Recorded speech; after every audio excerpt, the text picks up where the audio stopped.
Я единственный в огне, кто читает свои сны. Поклоняюсь темноте. I will not say who I am. I will not say what position I held that allowed for me to be aware of the information I'm about to share. Suffice to say, I don't hold it anymore. I've read some of the letters directed at Seth and Fox complaining about Season 8 of Family Guy, and while I can't officially make these statements to any press, I don't want to stay quiet anymore. Many people feel that Season 8 was just off in an odd sort of way. For anyone who took note of Season 8 of Family Guy for the specific reason of elevated graphic violence, I wanted to say this. Seth MacFarlane was going through a lot during the times these episodes were written and produced. He was heavily involved in writing the episodes alongside series writers, several of which made comments later regarding his apparent state of mind during writing sessions. However, more recently, when looking for corroborators, my ex-coworkers denied Seth being involved as he was, as well as Steve, whom I'll explain in a bit. A number of scenes did generate a certain amount of negative viewer response, Peter's head getting crushed between two logs, for instance. But I'd like to point out that these images were no more graphic than the things you might see on other adult cartoons.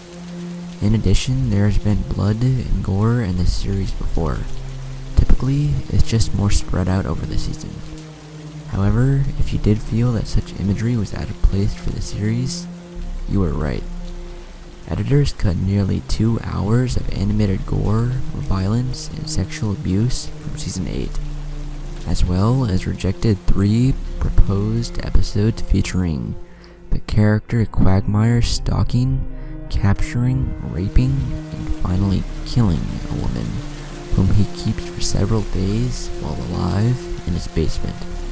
Stewie developing a mind control ray which he tests on Brian, though he eventually uses it to have relations with him. Lois becoming pregnant after cheating on Peter in a threesome with friends from college, confesses to him, and after they argue about what to do about the pregnancy, he performs home abortion on her using a coat hanger. The last episode was eventually rethought and made as partial terms of endearment, but was cut from the air for the US despite being shown in the UK and being available on the DVD for the season. I would like to point out the episode Dog Gone, in which Brian loses faith in his ability to write and accidentally hits and kills a dog with his car while drunk by crushing it in half. When he reveals this, everyone but Stewie laughs at him and mocks him, saying that no one cares. Stewie does mock him for a while, but when he realizes how serious Brian is about the issue, he stages Brian's death so that Brian can see the family mourn, and feels validated. I suggest you watch this episode while keeping in mind that Seth often represents himself through Brian and Stewie. In this particular episode, I also believe the various dogs and their reactions to their environment reflect Seth's emotions. Early on, when I asked Seth about why he seemed to be emphasizing his use of Brian and Stewie, he just told me he was frustrated with the series so far, that he'd begun to feel like the earlier seasons were idiotic, that the fan base were morons, and that he was stuck. His name would always be associated with Family Guy. He also told me that he was bringing in someone to help mature the material. He mentioned having worked briefly with the man before. The stressed, slightly manic tone of Season 8 culminates in Brian and Stewie, one of the most serious episodes of the entire series. There are no cutaways, and the titular characters behave in a way that seems to show them in their most distilled forms. Again, this episode was heavily censored and altered. The original script called for the scene in which Brian eats Stewie's stool to be shown, not just implied. Brian considers suicide because he feels his life has no purpose, and Stewie saves him with their friendship. Following this episode, the tone evens out and things return to more or less normal for the series. There was nothing particularly occult or metaphysical regarding the circumstances around the making of Season 8. None of the writers or animators went insane. There were no mysterious deaths or possessions, none of that. For those of you looking for a twist or reason, I will say this. While Seth usually seemed tired outside of working, he did his best to keep up appearances at major events and gatherings. However, it was said that he often looked sicker or more listless in the presence of his consultant.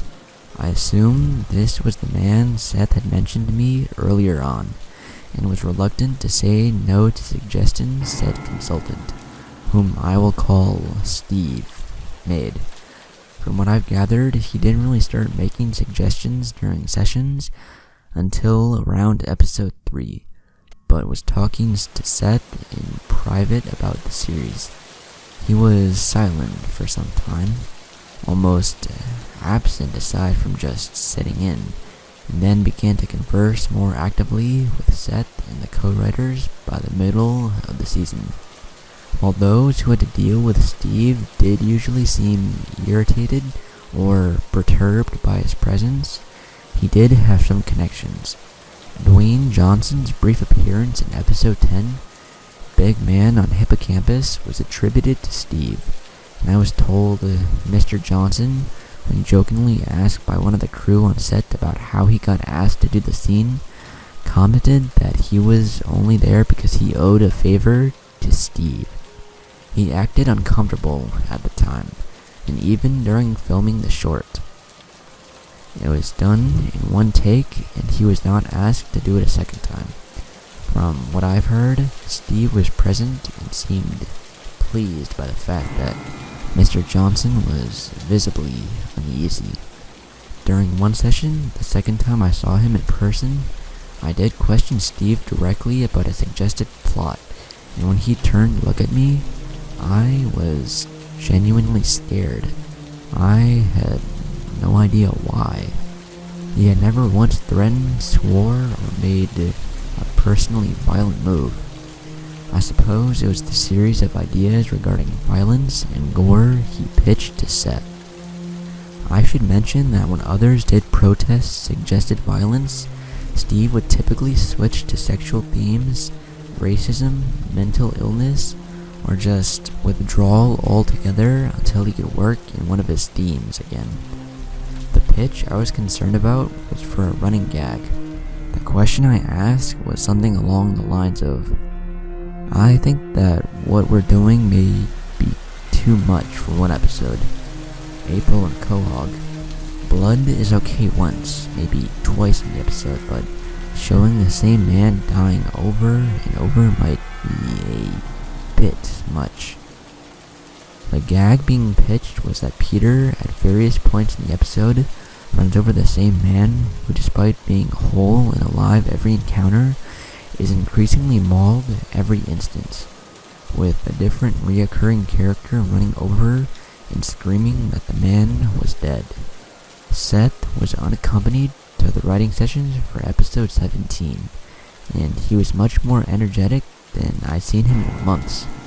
He was almost celebratory, and it showed. He picked some of his favorite musical numbers from the series, cut or not, for the end of the episode, the plot of which seemed to have been a symbol for his own self-redemption. I've been unable to track Steve down since to find out more about him.